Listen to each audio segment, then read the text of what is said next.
আসলে ফোনে কখনো ওর সাথে কথা হয়নি, তাই চিনতে পারছে না। কিরে মোটু, এখন দেখি আগের থেকে আরো মোটা হয়ে গেছিস। আমি ওকে মোটু বলেই ডাকতাম। আমাকে মোটু বলতেছেন কেন? আর কে আপনি? কাকে চাই? মা, মা দেখো তো কে এসেছে আর আমাকে মোটু বলতেছে। কি হয়েছে? ষাঁড়ের মতো চেঁচাচ্ছিস কেন? আর এখন কে আসবে, তাও এই ভর দুপুর বেলা? ওই মোটু, আমি তোর বড় ভাই ফাহিম। কি, তুমি আমার বড় ভাই? কিন্তু ভাইয়া তো বিদেশে। মা দেখে যাও, ইনি বলছেন ইনি নাকি ফাহিম ভাইয়া। কি আবল তাবল বলতেছিস? তোর ভাই আসলেও তো আমাদের না জানালেও তোর আপুকে জানাবেই, কিন্তু তোর আপু তো কিছু বলেনি। ওই মোটু, আর কতক্ষণ দরজায় দাঁড় করিয়ে রাখবি? দে ভাই, ভিতরে যাই। এমনিতে সারা রাত প্লেনে জার্নি করলাম, তারপর 2 ঘন্টা জার্নি করে বাসায় আসলাম। আসলে তুমি ফাহিম ভাইয়া তো? ধুর চাপ তো। আর বল, মা কোথায় আছে? মা রান্নাঘরে আছে। আমি ভিতরে গিয়ে ডাইনিং রুমে ব্যাগ রেখে গেলাম রান্নাঘরে। গিয়ে পিছন থেকে মায়ের চোখ দুটা হাত দিয়ে ধরে ফেললাম। এই কে কে আমার চোখ ধরেছে? দেখি বলো তো, কে হতে পারে? আর কে হবে? আমার সেই দুষ্টু বাদর ফোলা ছাড়া কে হবে? আমি চোখ ছেড়ে দিয়ে বললাম, তুমি কিভাবে বুঝলে যে আমি? আমি তোর মা, আমি না বুঝলে কে বুঝবে? তা এভাবে কাউকে কিছু না জানিয়ে আসলি যে?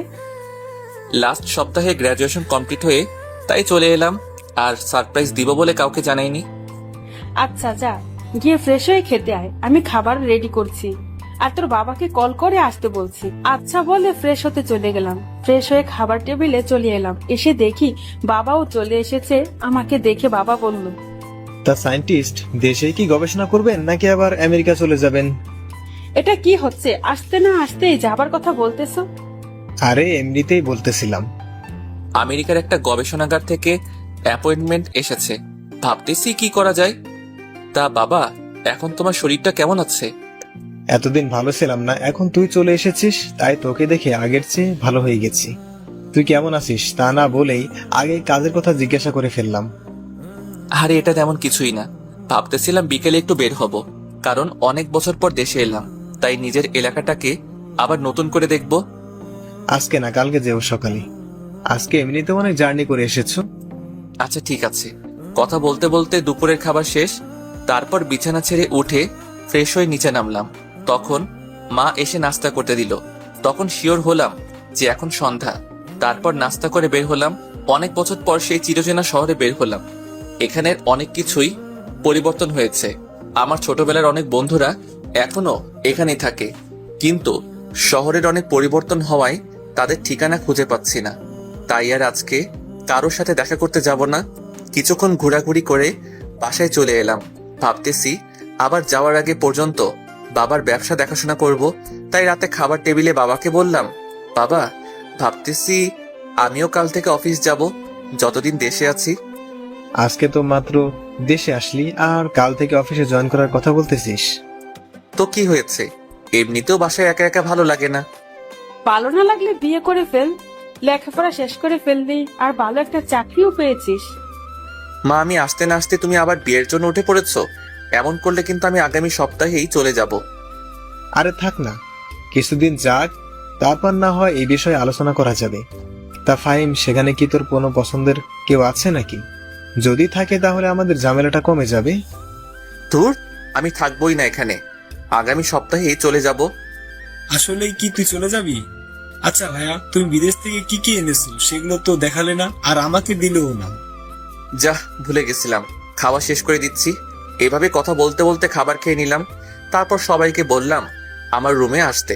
সবাই আসার পর সবাইকে তাদের জন্য আনা উপহার বুঝিয়ে দিলাম। মোটু তো খুশিতে লাফাতে শুরু করে দিল। তারপর ঘুমের জগতে হারিয়ে গেলাম। সকালে ফ্রেশ হয়ে নাস্তা করে রেডি হয়ে নিলাম। তারপর অফিসের জন্য বের হবো, এমন সময় মোটু এসে বলল যে যাওয়ার সময় তাকে স্কুলে নামিয়ে দিয়ে যেতে, আর বাবা নাকি আজকে আগেই চলে গেছে। কি আর করার, আকিবকে নিয়ে চললাম। তারপর আকিবকে স্কুলে নামিয়ে দিয়ে অফিসের উদ্দেশ্যে চললাম। গাড়ি চলছে তার আপন গতিতে। হঠাৎ একটা মেয়ে গাড়ির সামনে চলে এলো। আসলে মেয়েটারও কোনো দোষ ছিল না, আমি একটু বেখালি হয়ে পড়েছিলাম, তাই এমন হলো। ভাগ্য ভালো, তাও অ্যাক্সিডেন্ট হয়নি। আমি তার আগে ব্রেক মেরে দিয়েছি। গাড়িটা একেবারে মেয়েটার কাছে গিয়ে থামলো। মেয়েটা ভয় পেয়ে চোখ বন্ধ করে ফেলেছে মনে হয়, তাই আমি তাড়াতাড়ি গাড়ি থেকে নেমে মেয়েটার সামনে গেলাম। গিয়ে জিজ্ঞাসা করলাম, আর ইউ ফাইন? মেয়েটা চুপ করে আছে। তাই আবার জিজ্ঞাসা করলাম, আপনি কি ঠিক আছেন? কোথাও লাগেনি তো আপনার? তখন মেয়েটা চোখ খুলে তাকালো, তখনও কিছু বলল না। তাই আবার জিজ্ঞাসা করলাম, আপনি কি ঠিক আছেন, নাকি কোথাও লেগেছে আপনার? ডাক্তারের কাছে নিয়ে যেতে হবে নাকি? তখন মেয়েটা বলল, না আমি ঠিক আছি, বলে মেয়েটা চলে যেতে লাগলো। আমি পিছন থেকে অনেক ডাকলাম কিন্তু কোনো রেসপন্স করলো না। তাই আমিও আবার গাড়িতে উঠে অফিসের উদ্দেশ্যে চললাম। কিছুক্ষণ পর অফিসে চলে গেলাম। সেখানে গিয়ে দেখি খুব সুন্দর করে অফিস সাজানো, আর সবাই ফুলের তোড়া নিয়ে গেটে নিয়ে দাঁড়িয়ে আছে। আমি গাড়ি থেকে নামা মাত্রই সবাই একে একে এসে আমাকে ফুলের তোড়া দেওয়া শুরু করলো, সাথে স্বাগতম প্লাস অভিনন্দন জানাচ্ছে। এইসব শেষে বাবা এসে বললেন, কি হলো, তোর এত দেরি হলো কেন? আসলে বাবা, রাস্তায় একটা সমস্যা হয়েছিল, তাই আসতে একটু দেরি হয়েছে। ও আচ্ছা, ঠিক আছে, আয়, সবার সাথে পরিচয় হয়নি, পরে চল আমরা আমার কেবিনে যাই। তারপর একে একে সবার সাথে পরিচিত হয়ে বাবার সাথে তার কেবিনে গেলাম। তারপর বাবা আমাকে কাজ বোঝাচ্ছেন। তারপর পিয়ন এসে কফি দিয়ে গেল। আমি আর বাবা কফি খাচ্ছি আর কাজের বিষয় দেখছি। তখনই বাবা বলল, শোন, আমি কালকে একটা কাজে মালয়েশিয়া যাব 3 দিনের জন্য, আর এই 3 দিন তোকে অফিস সামলাতে হবে।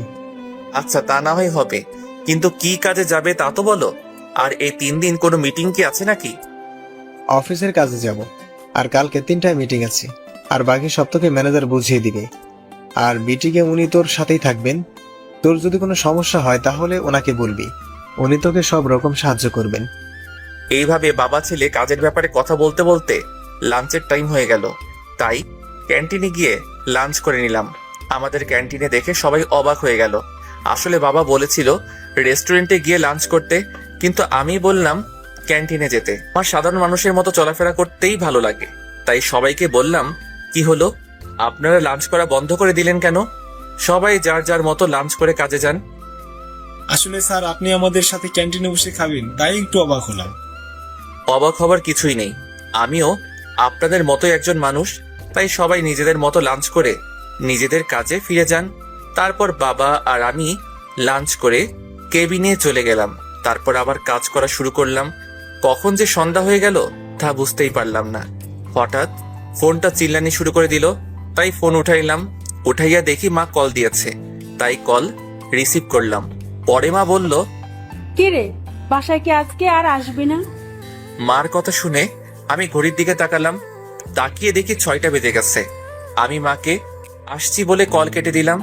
অফিস থেকে বের হয়ে গাড়িতে উঠে গাড়ি স্টার্ট করলাম। তখনই আবার ফোন চিল্লানি দেওয়া শুরু করলো। চাপ বাবা, এখন আবার কল দিল কিল্লাই। কল রিসিভ করার পর বাবা বলল, এই শোন, আমি না আকিবকে তার ম্যাডামের বাসা থেকে আনতে ভুলে গেছি। তুই তো মনে হয় অফিস থেকে বের হয়ে গেছিস, তাই একটু আসার পথে তাকে নিয়ে আসিস। আচ্ছা তুমি ঠিকানা দাও, আমি আসার সময় নিয়ে আসবনি। নিয়ে আসিস, কিন্তু ও একাই আসতে পারতো, কিন্তু রাত হয়ে গেছে তাই তোকে বললাম নিয়ে আসতে। আমি বাবার দেওয়ার ঠিকানায় চলে গেলাম। গিয়ে কলিং বেল বাজালাম। তখন যে দরজা খুলে দিল তাকে দেখে আমি হাঁ হয়ে গেছি। তখন মেয়েটা আমাকে দেখে একটা রাগী ভাব নিয়ে আমার দিকে তাকালো আর জিজ্ঞাসা করলো, আপনি এখানে কেন? আমার পিছু করছেন না তো? আসলে আমার ভাই এখানে প্রাইভেট পড়ে, রাত হয়ে গেছে তাই ওকে নিতে এসেছি। আপনি মনে হয় এখানে পড়েন, তাই না? মিথ্যা বলার জায়গা পান না। এখানে যে পড়ে তার কোনো বড় ভাই নাই। তাইলে কি ভুল ঠিকানায় চলে এলাম নাকি? হতে পারে, আবার হতে পারে আপনি আমার পিছু করছেন। তাই বাবাকে কল দিলাম। রিসিভ করলে আমি বললাম, বাবা ঠিকানা কি ঠিক দিয়েছো নাকি ভুল? ঠিকানা ভুল হবে কেন? ঠিকানা তো ঠিকই দিয়েছি। এখান থেকে তো বলতেছে যে এখানে যে পড়ে তার কোনো বড় ভাই নেই। আচ্ছা, তুই ওকে কল দে, আমি কথা বলছি। পর মেয়েটার হাতে মোবাইলটা দিলাম। বাবা জানি মেয়েটাকে কি বলল। কথা শেষ করে মেয়েটা আমাকে বলল ভিতরে গিয়ে বসতে। আমি ভিতরে গিয়ে বসলাম। তখন একজন মহিলা আর একজন বয়স্ক লোক এলো। বয়স 45 বছর হবে মনে হয়। সম্ভবত ইনারা এই মেয়ের বাবা মা। তাই আমি ওনাদের সালাম দিল। তারপর তাদের সাথে কথা বলতেছিলাম। তখনই মেয়েটা আমাকে এনে নাস্তা দিল আর বলল, আপনি নাস্তা করে নিন, হাকিবের আর কিছু পড়া বাকি আছে। আচ্ছা, আপনি ওর কেমন ভাই হন? জি আমি ওর চাচাতো ভাই। বলেই মুখটা মলিন করে ফেললো। কি জন্য করলো তা বুঝলাম না। তারপর মেয়েটা চলে গেল। প্রায় 30 মিনিট পর আকিবার মেয়েটা বেরিয়ে আসলো, কিন্তু তার ম্যাডামকে তো দেখলাম না। তারপর আকিবকে নিয়ে বেরিয়ে আসলাম। আকিবকে জিজ্ঞাসা করলাম, কিরে মোটু, তুই আর ওই মেয়েটাই কি পড়িস নাকি তোদের ম্যাডামের কাছে? তুমি মেয়ে পেলে কোথায়? কেন, তোর সাথে যে মেয়েটা বের হলো ওইটাই তো তোর সাথে পড়ে। ওইটা? আরে ওইটা হচ্ছে আমার ম্যাডাম। ও, ওইটা তোর ম্যাডাম? হ্যাঁ, কিন্তু কেন? কিছু না, এমনি জিজ্ঞাসা করলাম আর কি। তারপর দুই ভাই আরো অনেক কথা বলতে বলতে বাসায় চলে আসলাম। পরে রুমে গিয়ে ফ্রেশ হয়ে নিলাম, তারপর মায়ের কাছে চলে গেলাম। মাকে গিয়ে বললাম, মা একটা কথা বলবো। বল, কি বলবি? আচ্ছা মা, অধরারা কি এখনো আগের বাসায় থাকে নাকি? না, ওরা এখন আর আগের জায়গায় থাকে না। তুই চলে যাবার কিছুদিন পরেই তারা অন্য জায়গায় চলে গেছে। কিন্তু হঠাৎ তুই তাদের কথা জিজ্ঞাসা করছিস কেন? না, এমনি বলছিলাম, সেই কবে যে তাকে দেখেছিলাম, এখনো মনে হয় আগের থেকে অনেক সুন্দর আর কিউট হয়েছে হয়তো। হতে পারে, কিন্তু তুই এসব বলতেছিস কেন? তুই কি ওকে পছন্দ করতি নাকি? আর করলেও লাভ নাই। কেন? ওর বাবা মা 1 বছর আগে মারা যায়। এখন সে তার মামার বাসায় থাকে। আর গত বছর তার বিয়ে হয়ে গেছে শুনেছি। কথাটা শুনে মনটা খারাপ হয়ে গেল। তাও মাকে বুঝতে না দিয়ে জিজ্ঞাসা করলাম, আচ্ছা বাবা কোথায়? রুমে আছে। কালকে নাকি বিদেশে যেতে হবে মিটিং এর কাজে। বসে বসে তাই দেখতেছি। আচ্ছা বলে রুমে এসে পড়লাম। রুমে এসে বসলাম, তখন একটা মেইল এলো। মেইলটা দেখে অবাক হয়ে গেলাম, কারণ আমাদের একটা এক্সপেরিমেন্ট করার কথা ছিল, আর সেইটা আগামী মাসের 7 তারিখে শুরু করার কথা ছিল, কিন্তু সেটা নাকি আগামী সপ্তাহে শুরু হবে। শিওর হওয়ার জন্য সিয়ামকে কল দিলাম। সিয়াম আমার classmate. Hello, who are you? Hi Siyam, it's me Fahim. Oh, how are you, dost? Would you received any mail from SST tab? Yup, just I received a mail from lab. Our experiment will be start on 20 December. So when you are come back USA? I will be back next Friday. Okay. See you soon, USA. Okay, bye. See you soon. তারপর call কেটে দিয়ে বাবার কাছে গিয়ে বললাম, বাবা আসবো? আয়, কিছু বলবি নাকি? আসলে ইউএসএ থেকে মেইল এসেছে, তাই আমাকে শুক্রবার আবার ফিরে যেতে হবে। তার মানে তুই শুক্রবারই চলে যাবি? হ্যাঁ, শুক্রবারই যেতে হবে। যতদিন না তা না হয় বুঝলাম, কিন্তু গেলে আসবি কবে? যতদিন না কাজ শেষ হয় ততদিন আসতে পারবো না। ও, তাহলে আরো 4 দিন বাকি আছে, তারপরে তুই চলে যাবি। কে চলে যাবে 4 দিন পরে? ফাহিম ইউএসএ থেকে মেইল এসেছে, তাই তাকে কাজের জন্য শুক্রবারই চলে যেতে হবে। তা বাবা, এবার গেলে আসবি কবে? সেটা বলা যাবে না। যতদিন না কাজ শেষ হয় ততদিন দেশে ফিরা যাবে না। ওহো, তাহলে তো তোকে যেতেই হবে। তারপর আবার রুমে চলে গেলাম। কিছুক্ষণ পর মা এসে খাবারের জন্য ডেকে গেল। সবাই একসাথে রাতের খাবার খেয়ে নিলাম। পরে রুমে এসে দিলাম এক ঘুম। সকালে ঘুম থেকে উঠে ফ্রেশ হয়ে রেডি হয়ে নাস্তার টেবিলে চলে গেলাম। নাস্তা করে বাবাকে এয়ারপোর্ট ড্রপ করে আমি অফিসে চলে গেলাম। সকাল 11টায় একটা মিটিং ছিল, সেটা করে নিলাম। তারপর সিয়ামকে আবার কল দিলাম। হ্যাঁ ফাইন, বল। আচ্ছা তুই আমার টিকিট কনফার্ম কর, আমি শুক্রবার এয়ারপোর্ট থেকে রিসিভ করে নিব। আচ্ছা, তা না হয় করে দিলাম। তা দোস্ত, মেয়েটা কেমন রে? কোন মেয়ের কথা বলতেছিস? যে আমার বন্ধুটার রাতের ঘুম কেড়ে নিয়েছে। তুই যে কিসব বলতেছিস কিছুই বুঝতেছি না। আচ্ছা এখন বাই, পরে কল দিব। আচ্ছা বাই। কল কেটে দিয়ে আবার অফিসের কাজে মনোযোগ দিলাম। সন্ধ্যায় কাজ শেষ করে বাসায় ফিরলাম। বাসায় ঢোকার সাথে সাথে কিসের সাথে যেন আঘাত লাগলো। খুবই নমনীয় বস্তু, কিন্তু দেয়াল তো শক্ত, এত নরম না। ভাবা বন্ধ করে কি হয়েছে দেখার জন্য সামনে তাকালাম। তাকিয়ে দেখি আকিবের টিচার মাটিতে পড়ে আছে। দেখে মনে হচ্ছে ব্যথা পেয়েছে, তাই আমি ডান হাত বাড়িয়ে দিলাম। মেয়েটা আমার হাত ধরে উঠে দাঁড়ালো। তখনই মা এসে জিজ্ঞাসা করলো, কি রে, এখনো পিছিয়ে আছিস নাকি? এইভাবে কেউ চেঁচায় নাকি? কেন নাকি? না, তুমি তো কচি খোকা, আসো তোমাকে ফিটার খাওয়া। কি রে মা, তুই হাতে ব্যথা পেলে কিভাবে? কিছু হয়নি আন্টি। মা, উনি মনে হয় বের হচ্ছিলেন, আর আমি ভিতরে আসছিলাম। তখনই আমি ওনার সাথে ধাক্কা খাই, আর উনি পড়ে যায়। আর পড়ে গিয়ে মনে হয় উনি হাতে ব্যথা পেয়েছেন। এত বড় হয়ে গিয়েছিস, এখনো দেখে চলাফেরা করতে পারিস না? দেখ তো, তোর জন্য মেয়েটা কেমন একটা ব্যথা পেয়েছে। আকিব, ফার্স্ট এড বক্সটা নিয়ে আয় তো তাড়াতাড়ি। আন্টি, এর কোনো দরকার নেই। তুই চুপ কর। কোনটা দরকার সেটা আমি বুঝবো, তুই চুপ করে বসে থাক। এমন ভাবে সেবা করছে, দেখে মনে হচ্ছে ছেলের বউয়ের সেবা করছে। ঠিক বলেছিস, ছেলের বউ তো। আমি কখন কি বললাম আবার? আর তোমার কোন ছেলের বউ কেন, তোর বউ। বললাম। আর ইনাকে তো আমি ভালো করে চিনিও না। ওর নাম হলো ইসরাত জাহান অধরা। আমার ওকে ইসরাত বলে ডাকি। আর ওর সাথে তোর বিয়ে ঠিক হয়ে আছে। আমি বিয়েই করব না কখনোই। তুই করবি না, তোর বাপ করবে। বাবাকেই করাও, তাইলে তোমার একটা সতীন হবে। দাঁড়া হতচ্ছাড়া, দেখছি বিয়ে কিভাবে না করিস। আন্টি আমি গেলাম। আরে কই যাস? নাস্তা করে যা, আমি এখনই এনে দিচ্ছি। আর রাতের খাবার না খেয়ে তোকে যেতে দিব ভাবলে কিভাবে? আন্টি আজকে না, অন্য একদিন। এখন থেকে তো আকিবকে এখানে এসেই পড়াবো। সেটা পরে দেখা যাবে, এখন বস, রাতের খাবার খেয়ে যাবে। আর আমি এখন নাস্তা এনে দিতেছি, বস। তুই এখনো দাঁড়িয়ে আছিস কেন? যা গিয়ে ফ্রেশ হয়ে নে। যাচ্ছি। এমন করলে তো এখানে টিকাই যাবে। আমি কালকে চলে যাব, তখন দেখবো করে আমার সাথে এমন করো। যেদিনই যাস, যাওয়ার আগেই তোকে বিয়ে করাবো। সেটা দেখা যাবে না। আমি বিয়ে করব না মনের মতো কাউকে যতক্ষণ না পাই। আমিও দেখে নিব কি করে তুই বিয়ে না করিস। ইসরাত বিয়ের কথা শুনে মনে হয় লজ্জা পেয়েছে, মুখ পুরো লাল হয়ে গেছে। আমি গিয়ে ফ্রেশ হয়ে নিলাম। পরে আকিবের কাছে গেলাম, গিয়ে বললাম, কিরে মোটো, কি করিস? কি আর করবো, ম্যাডাম যা পড়া দিয়েছে সেগুলো পড়তেছি। ম্যাডাম কি চলে গেছে নাকি? কেন, ম্যাডাম চলে গেছে কিনা জানতে চাইছিস? একটু টিভি দেখতাম আর কি। একটা নতুন কার্টুন হচ্ছে, সেটা দেখতে হবে, তাই জিজ্ঞাসা করলাম। না আম্মু, তোর ম্যাডামকে নাকি তোর বউ করবে তাই বসিয়ে রেখেছে। আমার বউ না, তোমার বউ বানাবে। আর এটা হচ্ছে অধরা আপু, যাকে তুমি ভালোবাসো। আমি ভালোবাসি কি যা তা বলছিস এসব? কে কিসব বলতেছে? কই কিছু না তো। বলছিলাম কি, বিয়েটা যখন করতেই হবে তাহলে কালকেই করে নেই। চাইতেছিলাম বউকে একেবারে সাথে করে নিয়ে যাব। কিছুক্ষণ আগেই না বললি বিয়ে করবি না, এখন বলছিস বিয়ে করবি, বউকে সাথে নিয়ে যাবি। কিছুই তো বুঝতে পারছি না। আসলে মা, ভাইয়া পুরোটা বলার আগেই আমার মুখ চেপে ধরালো। বড়দের মাঝখানে কথা বলতে নেই, মোটো সেটা কি জানিস না? তুই ওকে আটকালি কেন? আকিব কি বলছিলি বলতো? আমি ওকে চোখের ইশারায় না বলতে বলে মুখ ছেড়ে দিলাম।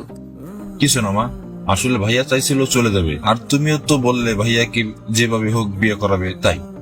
সত্যি তো? মিথ্যা কেন বলবো তোমার সাথে? তাহলে কি কালকেই বিয়ের ব্যবস্থা করবে নাকি? জি না, এখন আর আপনাকে বিয়ে আপনি যাওয়ার আগে করানো যাবে না।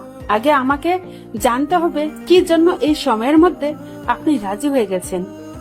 ধুর, ভাল লাগে না।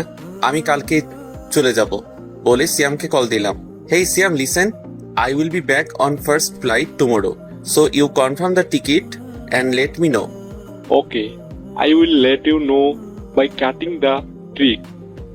ওকে বাই বলে কল কেটে দিলাম। পরে রুমে গিয়ে প্যাকিং করে নিলাম। তারপর সন্ধ্যার নাস্তা করে রুমে চলে এলাম। এসে বাবাকে কল দিয়ে জানিয়ে দিলাম যে আমি কালকেই চলে যাব। বাবা জানতে চেয়েছিল কি হয়েছে, আমি কিছুই বলিনি। তারপর হালকা একটা ঘুম দিলাম। মায়ের ডাকে ঘুম ভাঙলো। ঘুম থেকে উঠে ফ্রেশ হয়ে রাতের খাবার খেয়ে নিলাম। খাবার খেয়ে নিয়ে রুমে এসে বসেছিলাম। এমন সময় সিয়াম কল করে জানালো যে কাল সকাল 10টায় ফ্লাইট। আমি বললাম আচ্ছা ঠিক আছে। তারপর মা এসে বলল, এই শুন। বলো কি বলবা?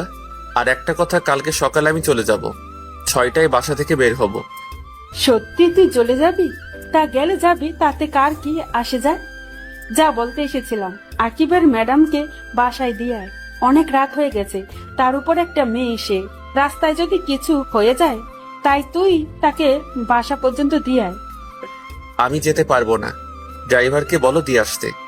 ড্রাইভার তো চলে গেছে। চলে গেছে মানে? এখন কয়টা বাজে? ড্রাইভার চলে গেছে? এখন রাত 11টা বাজে। আর কোনো কথা না বলে ওকে দিয়ে আয়, না হলে এই ঘরে তোর কোনো জায়গা হবে না। কি আর করার, এক প্রকার বাধ্য হয়েই অধরাকে নিয়ে গেলাম। রাস্তায় যাওয়ার সময় একটা কথাও বলেনি। তারপর ওকে ড্রপ করে বাসায় চলে এলাম। তারপর ফ্রেশ হয়ে দিলাম এক ঘুম। সকালে ঘুম থেকে উঠে ফ্রেশ হয়ে লাগেজটা গুছিয়ে নিলাম। রাতেই গোছানো ছিল, কিন্তু কিছু জিনিস গোছানোর বাকি ছিল, সেগুলো গুছিয়ে নিলাম। তারপর রেডি হয়ে ড্রাইভারকে কল দিলাম গাড়ি বের করার জন্য। তারপর বেরিয়ে পড়লাম। 9টার সময় ফ্লাইট। আজ আকিবের বন্ধ, তাই তাকে সাথে করে নিয়ে এসেছি। আর বাবার ফ্লাইটও সকাল 11টায় ল্যান্ড করবে, তাই সে বাবার সাথে চলে যাবে। আর গাড়ি তো আছেই। তারপর আকিবের কাছ থেকে বিদায় নিয়ে এয়ারপোর্টের ভিতরে প্রবেশ করলাম। ভিতরে গিয়ে সব ঝামেলা শেষ করে নিলাম, সাথে টিকিটও কালেক্ট করে নিলাম। আর এয়ারপোর্টে ঢোকার আগে আকিবের কাছে একটা গিফট দিয়ে এসেছি। বলেছি এটা অধরাকে দিয়ে দিতে, আর মাকে যেন কিছু না জানাই। তারপর প্লেনে গিয়ে বসে পড়লাম। এখন 9:30 বাজে। এখন শুধু অপেক্ষা কখন প্লেন ছাড়বে। প্রায় 40 মিনিট পর প্লেন তার গন্তব্য এর উদ্দেশ্যে রওনা দিল। দীর্ঘ জার্নি করার পর আমেরিকা পৌঁছে গেলাম। তারপর এয়ারপোর্ট থেকে ট্যাক্সি নিয়ে ফ্ল্যাটের উদ্দেশ্যে রওনা দিলাম। ফ্ল্যাটে পৌঁছে গিয়ে কলিং বেল বাজালাম। সিয়াম এসে দরজা খুলে দিল। ভিতরে গিয়ে ফ্রেশ হয়ে নিলাম। তারপর বাসায় কল দিয়ে জানিয়ে দিলাম যে আমি এখানে পৌঁছে গেছি। জানিয়ে একটা ঘুম দিলাম, কারণ এখানে এখন সকাল আর বাংলাদেশে রাত, তাই কিছুদিন সমস্যা হবে। আমি ঘুমিয়ে যাওয়ার পর সিয়াম শপিং মলে চলে গেল। শপিং থেকে খাবারের সব জিনিস নিয়ে এলো। আসলে এখানে সিয়াম তার বউয়ের সাথেই থাকে। গত সপ্তাহে ওদের বিয়ে হয়েছে। আমি যাওয়ার আগেই ওদের বিয়েটা করিয়ে দিয়ে যাই, কিন্তু তাদের বিয়েটা ফ্যামিলিগতভাবেই হয়। সিয়ামের বউয়ের নাম হচ্ছে অরিন। তারা এখানেই থাকে, কিন্তু তারা বাংলাদেশি। কি করে এটা হলো ভাবছেন তো? তাহলে চলুন শুরু থেকে বলি। ফ্ল্যাশব্যাক। 5 বছর আগে আমার সায়েন্টিস্ট হওয়ার স্বপ্ন পূরণ করার জন্য একটা স্কলারশিপের আবেদন করি, আর কিছু মাস পরে সেটা পেয়েও যাই। আর সেটা আমেরিকার ছিল, তাই এই সুযোগ হাতছাড়া করতে চাইনি। তারপরে আমি আমেরিকা চলে আসি আপনজনদের ছেড়ে। এখানে এসে তেমন কাউকে চিনতাম না, ভার্সিটির হলেও জায়গা ছিল না। তখনই আমার সিয়ামের সাথে দেখা হয়। তারপর সিয়ামের সাথে আমার প্রবলেমটা শেয়ার করার পর সে বলে তার সাথে থাকতে। তার সাথে তার আরেক বন্ধু থাকে, তার নাম মেঘ। তারপর থেকে আমরা একসাথে থাকি। আর সিয়ামের বউ হচ্ছে আমাদের বাড়িওয়ালার মেয়ে, আর ভার্সিটি থেকেই এদের রিলেশন। আর আমাদের বাড়িওয়ালা আমাকে খুব পছন্দ করত, তাই আমার সাথে অরিনের বিয়ে দিতে চেয়েছিল, কিন্তু আমি মানা করে দেই। কারণ ভালো একজনকেই বাসা যায়, অনেকজনকে নয়। অনেকজনকে ভালোবাসাটা ভালোবাসা নয়, সেটা হচ্ছে চোখের মোহ বা টাইম পাস। আর আমি অধরাকে ভালোবাসতাম, তাই বাড়িওয়ালাকে মানা করে দিয়েছিলাম। অনেক কষ্টে বাড়িওয়ালাকে রাজি করিয়েছিলাম অরিন আর সিয়ামের বিয়ে দিতে। তাদের বিয়ের পর আমিও চলে যাই দেশে। তারপর সেদিন মা যখন বলল যে অধরার বিয়ে হয়ে গেছে, তখন খুব কষ্ট হয়েছিল। কিন্তু আকিবের কাছ থেকে জেনে পরে আবার খুশিতে নাচতে মন চাচ্ছিল। আর বাকিটা তো আপনারা জানেনই। সিয়াম মার্কেট থেকে আসার পর অরিন গিয়ে রান্না করলো, আমিও গিয়ে গোসল করে নিলাম। তারপর সবাই একসাথে লাঞ্চ করে নিলাম। বিকেলে সবাই মিলে অনেকক্ষণ আড্ডা দিলাম। পরে সন্ধ্যায় আমি, সিয়াম আর মেঘ ঘুরতে বের হলাম। রাতের আমেরিকা দেখতে খুবই চমৎকার। এর উপরে রাগ দেখিয়ে তো চলে এলাম। এখন আর ভালো লাগছে না। বাইরে ঘোরাঘুরি করে রাত 10টায় বাসায় এলাম। এসে ফ্রেশ হয়ে নিলাম। তারপর রাতের খাবার খেলাম। আঙ্কেল আন্টির সাথে কিছুক্ষণ আড্ডা দিয়ে ঘুমাতে চলে গেলাম। ঘুমানোর আগে কল দিয়ে বাবা মায়ের সাথে কথা বললাম। পরে আকিবকে জিজ্ঞাসা করলাম, কিরে মোটু, কেমন আছিস? জি আমি ভালো আছি ভাইয়া, তুমি কেমন আছো? আলহামদুলিল্লাহ, আমিও ভালো আছি। তা আজকে কি তোর ম্যাডামের কাছে পড়তে গিয়েছিলি নাকি? হ্যাঁ ভাইয়া গিয়েছিলাম, আর সেটাও দিয়ে এসেছি, কিন্তু সেটাতে কি এমন আছে যা আমাকে দেখতে দিলে না? কালকে পড়তে গেলেই দেখতে পাবি। আচ্ছা এখন রাখি, ঘুমাবো। সকালে উঠে কল দিবনি। এখন ঘুমাবে কেন? এখন তো সকাল। ওরে গাধা, এটা আমেরিকা। বাংলাদেশে সকাল হলে এখানে রাত, আর এখানে সকাল হলে বাংলাদেশে রাত। তুই কি তোদের সমাজ বই পড়িসনি নাকি? ও আচ্ছা ভাই। তারপর ফোন রেখে দিলাম এক ঘুম। হঠাৎ ফোনের চিল্লানির আওয়াজে ঘুমটা ভেঙে গেল। দূর শালা, এখন আবার কে ফোন দিল? মাত্র ঘুমাইলাম। বিরক্তি বোধ নিয়ে ফোনের দিকে তাকিয়ে দেখি বাংলাদেশের নাম্বার, কিন্তু এটা তো বাবা মা বা আপুর নাম্বার না। এইসব ভাবিতে ভাবিতে কলটা কাটিয়া গেল। আবার কল আসায় ভাবনার জগৎ থেকে বেরিয়ে এসে কল রিসিভ করলাম। কল রিসিভ করে আমি, আসসালামু আলাইকুম, কে বলছেন? ওয়ালাইকুম আসসালাম। লেখক সাহেব কেমন আছেন? জি আলহামদুলিল্লাহ ভালো, কিন্তু আপনি কে? কি করতেছেন এখন? আগে বলুন তো আপনি কে? কারণ বাংলাদেশে আমার নাম্বার আমার বাবা মা ছাড়া আর কেউ জানে না। কিন্তু আপনি পেলেন কোথায়? আস্তে আস্তে সব জানতে পারবেন। আমি এখনই টুট টুট টুট। আমি কত শেষ করার আগেই কলটা কেটে দিল। আমিও আবার দিলাম আরেক ঘুম। আবার ঘুমটা ভেঙে গেল সিয়ামের ডাকাডাকির কারণে। তাই ঘুম থেকে উঠে ওকে দিলাম কিছুক্ষণ উত্তম মধ্যম দোলাই, কিন্তু মেঘকে দেখতে পেলাম না। সিয়ামকে জিজ্ঞাসা করে জানতে পারি ও নাকি ভার্সিটি গেছে, কিন্তু ও তো আমাদের সাথেই ডিগ্রি নিয়েছে। আরে তুই বুঝতে পারিসনি ও কেন গিয়েছে? কেন? দূর বেটা, এই 2 দিনেই ভুলে গেলি? ম্যাক লুচ্চামি করতে ভার্সিটিতে গিয়েছে। শালায় এখনো ভালো হয়নি, এখনো সেই লুচ্চামি করে। এই লুচ্চামি করতে গিয়ে যে মেয়ে কত মেয়ের হাতে মাইর খাইছে তা হিসাবের বাহিরে। এরই মধ্যে আগমন অরিনের। এসে আমাকে জিজ্ঞাসা করলো, ভাইয়া কার কথা বলছেন? কে মেয়েদের হাতে মার খেয়েছে? কে আবার? তোমার গুণধর স্বামী। ভাইয়া সত্যি বলছেন তো নাকি? অরিন, তুই আমার ছোট বোনের মতো। আমি তোকে মিথ্যা বলবো এটা তুই ভাবতে পারলি কি করে? বুঝতে পারছি তোরা কেউ আমাকে দেখতে পারিস না, তাই আমি ঠিক করেছি আমি এখান থেকে চলে যাব। আমার বলা শেষ করে তাকিয়ে দেখি অরিন সিয়ামকে মারা শুরু করে দেয়, আর সাথে কান্না করতে করতে বলছে, আমি তোকে এত ভালোবাসি আর তুই অন্য মেয়েদের পিছনে ঘুরিস কেন? এখন কি আমাকে আর ভালো লাগে না? আরে ফাহিম, এইগুলো মজা করে বলেছে, আমি এমন কিছুই করি নাই। তাদের এই রোমান্টিক ঘটনা দেখে বললাম, এই তোরা এভাবেই থাক। বলেই আমি কিছু ছবি তুলে নিলাম। এইসবের মানে কি ভাইয়া? আসলে আরেকবার পরীক্ষা করে দেখে নিলাম যে তোমাদের দুইজনের ভালোবাসা একই রকম আছে কিনা। তাই বলে তুই এটা করবি? তারা দেখাচ্ছে মজা বলেই সিয়াম উঠলো আমাকে তাড়া করার জন্য, কিন্তু আমাকে আর কে পায়, এক দৌড় দিয়ে বেরিয়ে আসলাম। তারপর বেরিয়ে পড়লাম এক বিপদে। দৌড়ে চলে এলাম কিন্তু গাড়ির চাবি তো আনিনি, তাই আবার ফিরে গিয়ে চাবি নিয়ে এলাম। তারপর গাড়িতে উঠে গাড়ি স্টার্ট দিলাম। পরে কিছুক্ষণ ঘোরার উদ্দেশ্যে বাসা থেকে বের হলাম। কিছু দূর যাওয়ার পর দেখি রাকিবা দাঁড়িয়ে আছে, তাই তাকে দেখে গাড়ি দাঁড় করালাম। রাকিবা হচ্ছে আমার ফ্রেন্ডের বোন। ফ্রেন্ডের সাথে পরে পরিচয় করিয়ে দিবনি।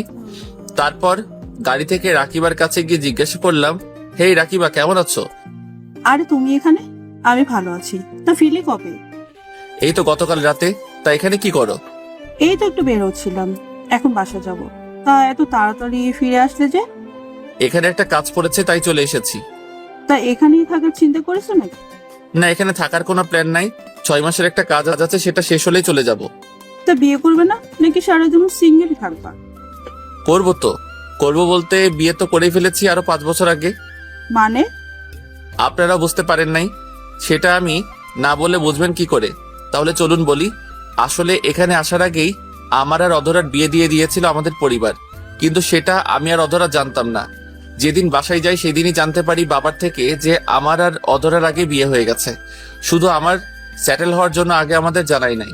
এখন আমার পড়ালেখা শেষ প্লাস জবও করি, তাই বলে দিয়েছে। আর মা চেয়েছিল আমি এখানে ব্যাক করার আগে অনুষ্ঠান করে অধরাকে বাড়িতে আনি। মা মনে করেছিল যে আমি বিয়ের বিষয়ে জানি না, তাই মা বলেছিল যে আকিবের টিচারকে বিয়ে করতে হবে। আশা করি সবাই বুঝতে পারছেন, সাথে রাকিবাও বুঝে গেছে। ও, তাহলে তো একটা ট্রিট পেতেই পারি। তা তো দিবই, কিন্তু আজকে না, কালকে। আর চলো এখন তোমাকে তোমার বাসায় নামিয়ে দিয়ে আসি। তারপর রাকিবাকে তার বাসায় নামিয়ে দিয়ে এলাম। পরে সারাদিন ঘোরাঘুরি করে রাতে রেস্টুরেন্টে খেয়ে বাসায় আসলাম। তারপর দিলাম এক ঘুম। সকালে ফোনের আওয়াজে ঘুমটা ভেঙে গেল। ফোনের স্ক্রিনে তাকিয়ে দেখি মা কল দিয়েছে, তাই কলটা রিসিভ করলাম। কি রে, সেখানে গিয়ে কি ভুলে গেলি নাকি? তোমাদের ভুলবো কি করে বলো তো? না, মনে হলো তো তাই বললাম। আর তা কেমন আছিস? আলহামদুলিল্লাহ ভালো আছি, তুমি কেমন আছো? আমিও ভালো আছি। বাবা আর আকিব কেমন আছে? তারাও ভালো আছে, কিন্তু তুই যে এভাবে চলে যাবি বুঝতে পারিনি। এখানে এলি কিন্তু 1 সপ্তাহ থাকলি না। মা, বোঝার চেষ্টা করো আমি একজন বিজ্ঞানী, আর আমার যে কোনো সময় যে কোনো জিনিস আবিষ্কার করার জন্য ডাক আসতে পারে। যখন ডাক আসবে আমাকে তখনই চলে যেতে হবে। তা বুঝলাম, কিন্তু খাওয়া দাওয়া ঠিক মতো করবি কিন্তু। আচ্ছা মা, ঠিক আছে, এখন রাখি, বাই। আচ্ছা ঠিক আছে, বাই। তারপর ফ্রেশ হয়ে নিলাম। দেখি নাস্তার টেবিলে সবাই অপেক্ষা করছে আমার জন্য। তখন আমিও গিয়ে বসে পড়লাম তাদের সাথে। তখন আঙ্কেল জিজ্ঞাসা করলো, বাবা, তোমাদের এক্সপেরিমেন্ট কবে থেকে শুরু হবে? জি আঙ্কেল, এই তো শুক্রবারে শুরু হবে। তা ততদিন কি তোমাদের সেখানে থাকতে হবে নাকি? জি আঙ্কেল, আমাদের সেখানেই থাকতে হবে। আর একটা কথা আঙ্কেল, আজকে রাতে একটা পার্টি দিতে চাই আপনার বাগানে, যদি আপনার কোনো আপত্তি না থাকে। এতে আপত্তি থাকার কি আছে? তোমাকে আমি বলেছি না, এটাকে তুমি তোমার নিজের বাড়ি ভাবতে পারো। ধন্যবাদ আঙ্কেল, তাহলে আমি আয়োজন শুরু করি। আর হ্যাঁ, আপনাদেরও কিন্তু থাকতে হবে।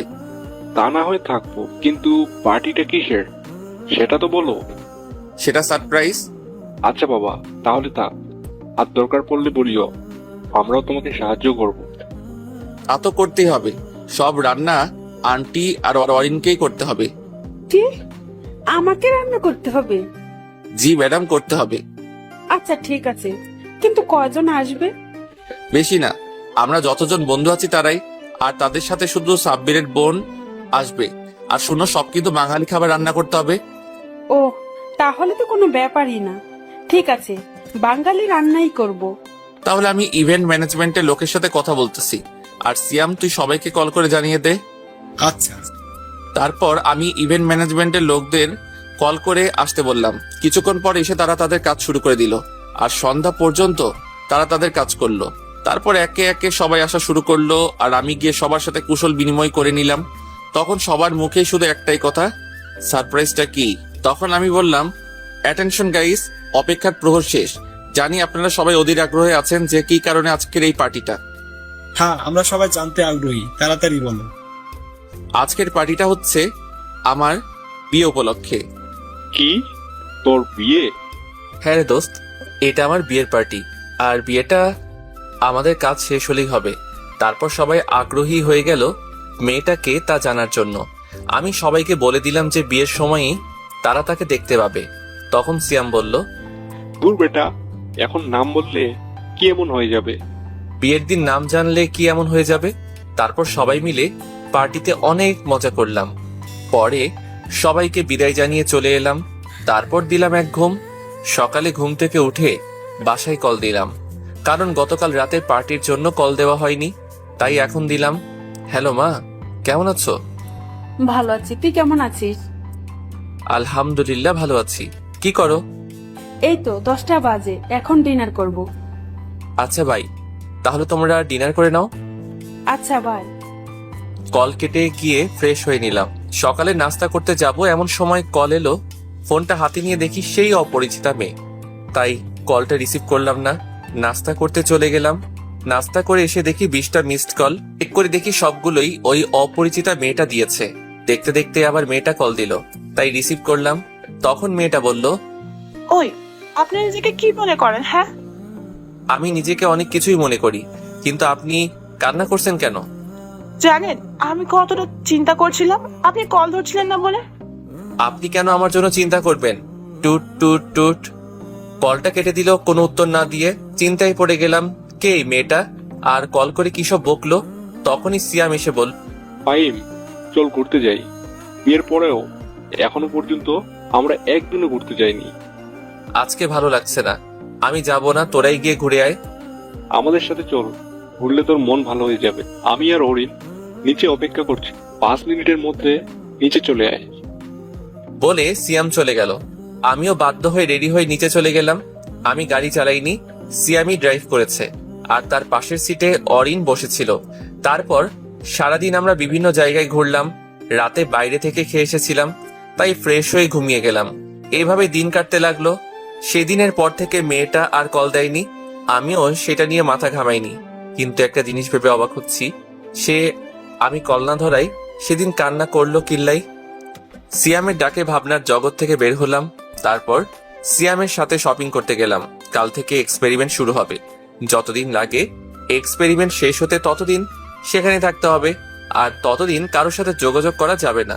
সারাদিন শপিং আর ঘোরাঘুরি করে রাতে বাসায় ফিরলাম। রাতের খাবার খাওয়ার আগে বাসায় কল দিয়ে সবার সাথে কথা বলে নিলাম, কারণ জানি না আবার কবে তাদের সাথে কথা বলতে পারবো। তাদের জানিয়ে দিলাম যে কাল থেকে আমার কাজ শুরু হবে।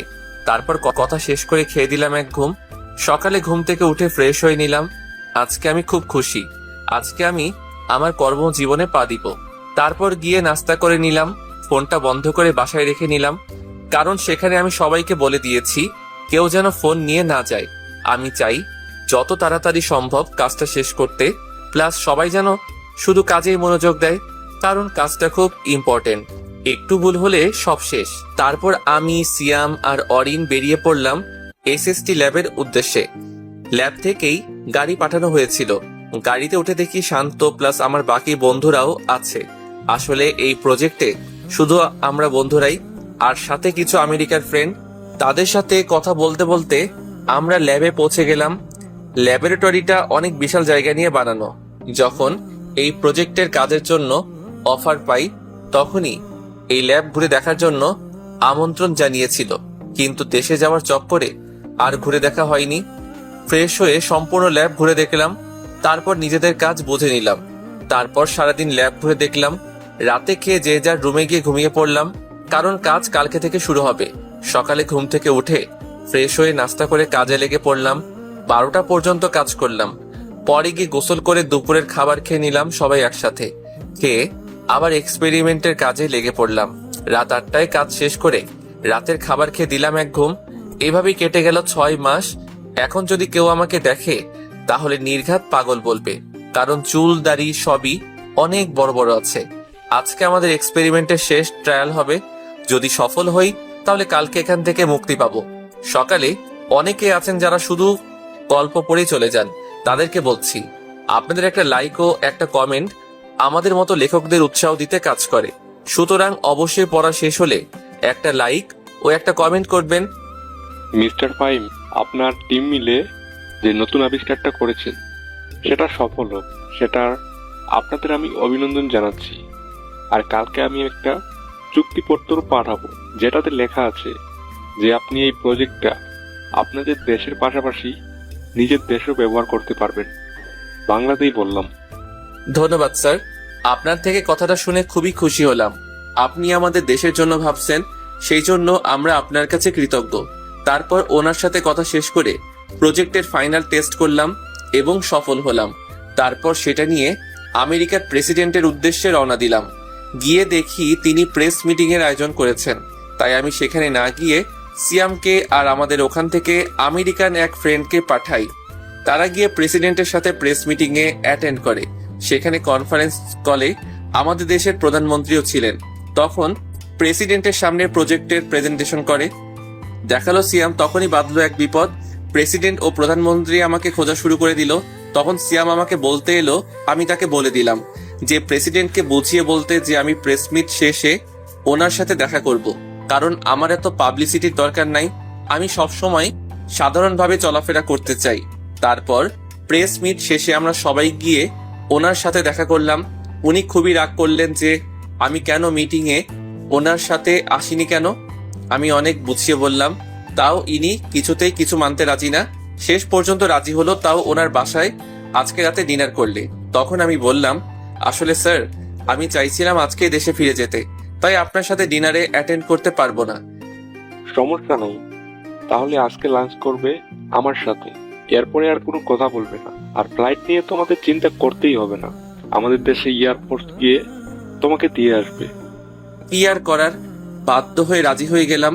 তারপর ওনার থেকে বিদায় নিয়ে প্লাস সবাইকে বিদায় দিয়ে বাসায় চলে এলাম। বাসায় এসে পার্লারে চলে গেলাম চুল দাড়ি ছোট করার জন্য, না হলে মানুষ দেখলে পাগল বলবে। পার্লার থেকে এসে গোসল সেরে রেডি হয়ে নিলাম। তারপর ফোনটা অন করলাম। অন করে দেখে বাসা থেকে যতগুলো কল আসেনি, ওই মেয়ে তার থেকে বেশি কল দিয়েছে, প্লাস মেসেজ দিয়েছে। দেখতে দেখতে বাবা কল দিল, আমিও কল রিসিভ করলাম। আসসালামু আলাইকুম বাবা, কেমন আছো? আর বাসার সবাই কেমন আছে? ওয়ালাইকুম আসসালাম, আলহামদুলিল্লাহ আমি ভালো আছি। আর বাসার সবাই ভালো আছি। এইমাত্র নিউজে দেখলাম কংগ্রেস। আমি জানতাম তোরা পারবি। ধন্যবাদ। কিন্তু এখন কয়টা বাজে? এই তো রাত 1টা বাজে। এত রাত পর্যন্ত জেগে আছো কেন? মনে তো হচ্ছে প্রতিদিনই অনেক রাত পর্যন্ত জাগনা থাকো। এই না না, প্রতিদিন না, এই সপ্তাহখানিক ধরে। কারণ তুই তো বলছিলি যে 6 মাস পর তো এক্সপেরিমেন্ট শেষ হবে, তাই প্রতিদিন রাতে খবর দেখার জন্য জেগে থাকতাম। কবে যে নিউজে বলবে আমার ছেলেটার কাজ শেষ হবে আর কবে আমার ছেলেটা দেশে ফিরবে। তা বাবা, দেশে কবে ফিরবি? এটা সারপ্রাইজ যে দেশে কবে ফিরবো। এখন গিয়ে চুপচাপ ঘুমিয়ে পড়ো। বয়স তো কম হলো না, বুঝো না কেন যে রাত জাগলে শরীর খারাপ হবে? আর ওষুধ ঠিকমতো খাচ্ছ তো? আচ্ছা ঠিক আছে, মনে থাকবে। ঔষধ না খেলে কি আমার রক্ষা আছে নাকি? তোমার সাথে এমনই হওয়া উচিত। ওকে বাই, পরে কথা বলবো, তুমি ঘুমাও। এখন আবার প্রেসিডেন্টের সাথে লাঞ্চ করতে যেতে হবে। আচ্ছা বাবা যা, আর শোন সাবধানে থাকবি। আমি আচ্ছা বলে কল কেটে দিলাম। হঠাৎ গাড়ির হর্নের শব্দ শুনতে পেলাম। বের হয়ে দেখি আমাদের নিতে গাড়ি পাঠিয়ে দিয়েছে।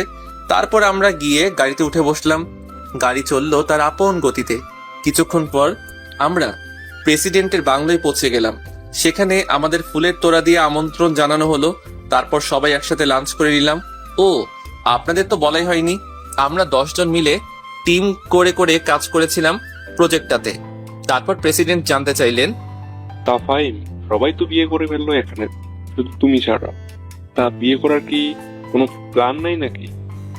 সবে মাত্র তো নিজের কাজে জয়েন করলাম, তা ভাবছি এইবার দেশে গিয়ে বিয়ে করে নিব। আর আপনাকে কিন্তু আসতেই হবে। তুমি তো জানোই যে আমি একটা দেশের প্রেসিডেন্ট, আমার একটুও সময় নাই। আজকে অনেক কষ্ট করে সময় বের করে নিলাম তোমাদের সাথে লাঞ্চ করার জন্য, তবুও আমি যথাসাধ্য চেষ্টা করব। আর একটা কথা, একা গেলে হবে না, কিন্তু পরিবারের সবাইকে নিয়ে যেতে হবে। আচ্ছা ঠিক আছে, এখন আমাকে উঠতে হবে, বিকালে আবার হোয়াইট হাউসে মিটিং আছে। তা তোমার কখন যাবে? এখান থেকে গিয়ে কিছু শপিং করব, রাতে দেখি 8টার কোনো ফ্লাইটে যাব। তা হচ্ছে না, আমি যেটা বলেছি সেটাই হবে। এয়ারপোর্টে তোমাদের জন্য হেলিকপ্টার রাখা থাকবে। তা তোমরা কয়জন যাবে? তাহলে 2টা হেলিকপ্টার পাঠিয়ে দিব। তাহলে আমি এখন উঠি, কেমন? ও, তোমাদের তো প্রজেক্টের টাকাটা দেওয়াই হয়নি। এই নাও, এখানে $1 লাখ করে আছে, এটা তোমাদের বেতন। ওকে স্যার, তাহলে আমরা উঠি এখন। তারপর ওনার কাছ থেকে বিদায় নিয়ে চলে আসলাম। গাড়ি এসে আমাদের নামিয়ে দিয়ে গেল। গিয়ে ফ্রেশ হয়ে শুয়েছিলাম, তখনই আবি আসলো। এসে বলল, শোন, তুই তো বললি যে 3জন যাব, কিন্তু আমি তো তোকে দেখতেছি, আর বাকি 2জন কই? কেন, তুই আর অরিন? সত্যি আমরা যাব নাকি তুই মজা করতেছিস? তুই না গেলে বিয়ের সব দিক কে দেখাশোনা করবে? এজন্য আমাদের নিয়ে যাচ্ছিস? দূর শালা, এত সিরিয়াস হচ্ছিস কেন? যা গিয়ে রেডি হয়ে নে, শপিং এ যেতে হবে, হাতে সময় কম, রাত 8টায় আবার ফ্লাইট। আচ্ছা যাচ্ছি।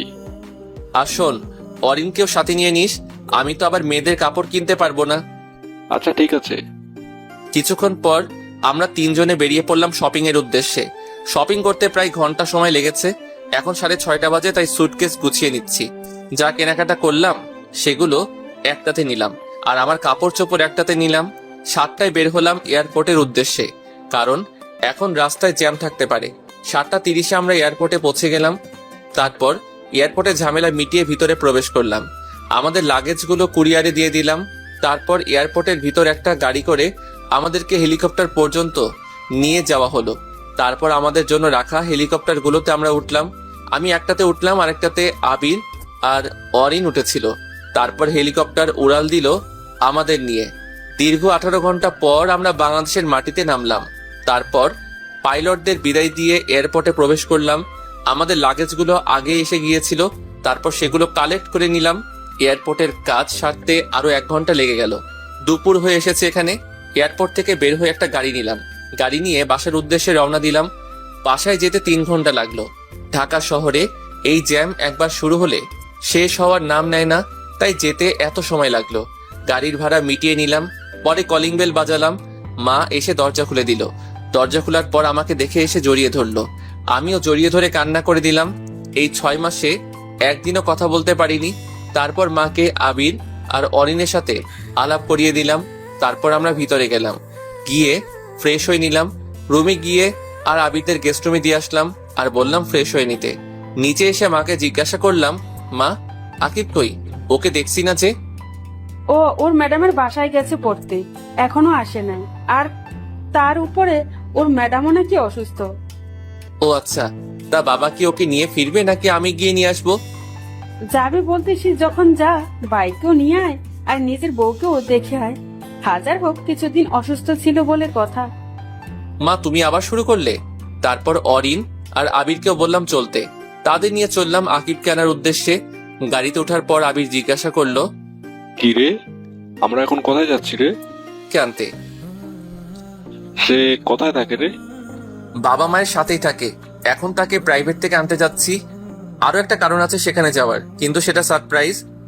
ওকে, সারপ্রাইজ হলে আর কি করার, এখন তাহলে অপেক্ষাই করতে হবে। তারপর গাড়ি নিয়ে বেরিয়ে পড়লাম আকিবের ম্যাডামের বাসার উদ্দেশ্যে, মানে আমার হবু বউয়ের বাসার উদ্দেশ্যে। মিনিট 10 পরে আমরা আমাদের গন্তব্যে পৌঁছে গেলাম। গাড়ি থেকে নেমে সিঁড়ি বেয়ে 3 তলায় চলে গেলাম।